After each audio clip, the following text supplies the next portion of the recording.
कांग्रेस की सरकार जब देश में हुआ करता था तो लगता ही नहीं था कि जो बिहार के भी प्रधानमंत्री वो हैं, आने का उनका मूड ही नहीं बनता था। राजा अपने क्षेत्र में बार बार घूमे, इसी से मंगल और मंगल होता है। बेहतर हुआ है, किसानों को लाभ मिला है, किसान सुरक्षित हो पाया है। ये तो मोदी जी के ही कार्यकाल में हुआ है। लेकिन जो केवल बोलकर राजनीति करना चाहते हैं तो ये बात तो उनको अच्छा नहीं न लगेगा, ये तो स्वाभाविक है। वहाँ कुंभ स्नान करने के नाम पर लोग कितना विरोध करते थे। अब अखिलेश बाबू भी जाकर जो है डुबकी मारते हैं, आप पहले पूरा विरोध करते हैं। तो सब लोग को यही पुराने लगता है, जब कुछ नहीं पुराई देता है तो थोड़ा सा हाथ लगा देते हैं, समर्थन में आ जाते हैं। देखिए, भारत के प्रधानमंत्री बिहार दौरे पे आने वाले हैं, जिसको लेकर चर्चाएं खूब चल रही है। वहीं बता दें कि कृषि मैप को लेकर बातचीत चलेगी, एक बैठक होगा, अहम बैठक होगा, जिसमें किसानों के हित में बातचीत चलेगी। वहीं विपक्ष कह रही है कि अगर प्रधानमंत्री आ रहे हैं तो किसानों का कर्जा क्यों नहीं माफ करते। वो हर बार आते हैं बिहार और कृषि मैप की तैयारी में आते हैं, लेकिन कभी भी कृषि के हित के लिए काम नहीं करते हैं। हमारे साथ बातचीत करने के लिए बिहार सरकार के मंत्री हरीश सहनी जी हैं। कैसे देखते हैं, क्या लग रहा है कि इस बार आएंगे तो किसानों की कर्जा माफ होगी? तेजस्वी जी कह रहे कि माफ कर देनी चाहिए, इतने बार आए बिहार। इतने बार आए बिहार तो उन लोगों को ये बात हजम नहीं हो पाता है। वो इसलिए कि जब कांग्रेस की सरकार जब देश में हुआ करता था तो लगता ही नहीं था कि जो बिहार के भी प्रधानमंत्री वो हैं, आने का उनका मूड ही नहीं बनता था। कुल मिला के 2-3 बार आए होंगे। मनमोहन जी सरकार जब प्रधानमंत्री कार्यकाल में रहे तो आए नहीं, और दुनिया के सबसे लोकप्रिय नेता नरेंद्र भाई मोदी जब प्रधानमंत्री बनते हैं तो बिहार का दौरा इतना होता है कि अभी किसी भी आप लीडर से पूछ दें तो 5 मिनट में जोड़ के बताना उनके लिए भारी पड़ जाएगा। इतने बार आ चुके हैं। तो कोई भी जमींदार यदि खेत के आरी पर वो बार जाए, राजा अपने क्षेत्र में बार बार घूमे, तो इसी से मंगल और मंगल होता है। तो आ रहे हैं तो अच्छा ही अच्छा है। किसान की बात करें तो नेता को चाहे जे बुझाई दे, लेकिन किसान को तो बल्ले बुझाई दे रहा है। किसान को तो लग रहा है कि मोदी जी के कार्यकाल में मेरा काम बेहतर हुआ है, किसानों को लाभ मिला है, किसान सुरक्षित हो पाया है। ये तो मोदी जी के ही कार्यकाल में हुआ है। लेकिन जो केवल बोलकर राजनीति करना चाहते हैं तो ये बात तो उनको अच्छा नहीं न लगेगा, ये तो स्वाभाविक है। अब आप देख लीजिए कि वहाँ कुंभ स्नान करने के नाम पर लोग कितना विरोध करते थे। अब अखिलेश बाबू भी जाकर जो है डुबकी मारते हैं, आप पहले पूरा विरोध करते हैं। तो सब लोग को यही पुराने लगता है, जब कुछ नहीं पुराई देता है तो थोड़ा सा हाथ लगा देते हैं, समर्थन में आ जाते हैं।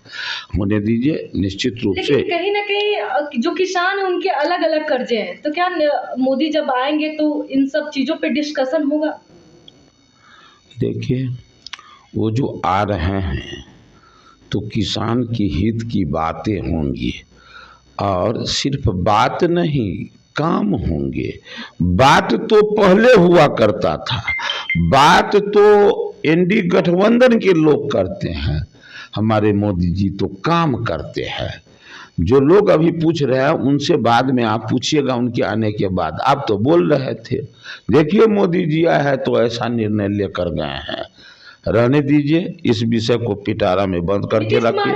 नीतीश कुमार को भारत रत्न मिलने की बात चली है, लोग कह रहे हैं कि उनको भी मिलना चाहिए, क्योंकि 18 साल उन्होंने बिहार को दिया है। अरे कांग्रेस भी लंबे समय तक शासन में रहा, वो क्या दिए वो देखिए। और नीतीश जी रहे, नीतीश जी को मिलना चाहिए। देखिए, ये विशेषता है भारतीय जनता पार्टी का कि जब से ये सत्ता में आए तो उपाधि अवार्ड वैसे ही पात्र को मिला जो उसका हकदार है, रिश्तेदार और पार्टी का लोग देख करके नहीं मिला है। ये पूरा देश और दुनिया जानता है कि नरेंद्र मोदी जी के कार्यकाल में जो जो हकदार बने जिसका, तो आज निश्चित रूप से नीतीश जी का जो कार्यकाल रहा सराहनीय रहा। जंगल राज के उपाधि से आज मंगल राज वाला बिहार बना तो नीतीश जी के कार्यकाल में बना। हम गठबंधन में रहे लेकिन नेतृत्व उनके हाथ में रहा, तो निश्चित रूप से वो पात्र बनते हैं। लेकिन ये केंद्र का मामला है, ये तय करना उनका काम है। प्रश्न का उत्तर लिखने वाला कोई और होते हैं, अंक बैठाने वाला कोई और है। वो अंक बैठाएंगे और जिनको उपयुक्त समझते हैं उनको उतना डिस्टेंशन मार्क्स देते हैं। ये भारतीय जनता पार्टी की सरकार में ये पूरा पारदर्शिता है। चलिए एक लास्ट सवाल लेंगे। धीरेन्द्र शास्त्री का नाम आपने सुना होगा, सनातनी का प्रचार, पदयात्रा भी कर रहे हैं सनातन को एकजुट करने के लिए, लेकिन उनका भी विरोध कई लोगों ने किया। बिहार में कहा गया कि बीजेपी का बी पार्ट है, उनको इसलिए लाया गया ताकि राजनीतिक में आ जाए, बाबा बनने का ढोंग है। लेकिन वही उन्होंने एक और बात कह दिया जिसको लेकर चर्चाएं होने लगी कि उन्होंने कह दिया कि मंदिर हो मस्जिद हो कहीं भी, लेकिन वहां पर एक राष्ट्रगान होना चाहिए। इसको आप कितना सपोर्ट करते हैं? हम कितना सारे, मैं भारतीय हूँ तो मैं तो कहूंगा ही कि चाहे जो भी धर्म हो लेकिन देश एक है। तो देश एक है, देश के सम्मान में जो राष्ट्रगान है वो तो सबके लिए समान है। यदि जुबान से बोल दे ऐसा नहीं तो इसका मतलब उसके लिए देश नहीं है, इंडिया नहीं है, उसके लिए इंडिया नहीं है। तो जब उसके लिए इंडिया नहीं है तो फिर इंडिया के लिए वो कैसे होंगे? तब तो इंडिया के लिए वो भी नहीं फिट बैठते हैं, तब तो फिर उनके लिए भी जुगाड़ टेक्नोलॉजी ही लगाना पड़ेगा। इसलिए बहुत उत्तम, बहुत श्रेष्ठ विचारधारा, संत को भी राष्ट्र की विचारधाराओं से जुड़ना चाहिए। जितना धर्म मजबूत होता है देश उतना मजबूत होता है। फिर वो ये नहीं कहे कि किस धर्म को अपनाओ क्या करो, ये नहीं कहते हैं। वो कहते हैं सभी धर्मों के लोगों को राष्ट्रगान गाना चाहिए। ये 100 में 100% सत्य है, होना ही चाहिए।